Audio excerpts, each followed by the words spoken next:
पहले हम एक 10 सेंटीमीटर की लाइन लेंगे, 0 से स्केल को रखेंगे और यहाँ पर एक 10 सेंटीमीटर की लाइन को ड्रॉ कर देंगे।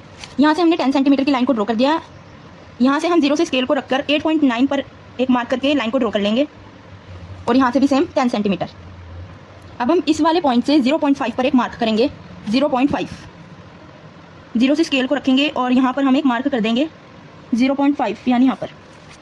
और यहाँ से हम 0 से लेकर 7.4 पर 7.4 सेंटीमीटर पर एक लाइन को ड्रॉ कर देंगे। यहाँ से यहाँ ऊपर से हम 0 से स्केल को रखेंगे और यहाँ पर 5.7 पर एक मार्क कर देंगे और लाइन को ड्रॉ कर लेंगे। जितना हमने यहाँ पर लिया था सेम यहाँ से भी 0 से लेकर यहाँ पर रखकर एक लाइन को ड्रॉ कर लेंगे। अब हम ड्रॉ करना शुरू करेंगे।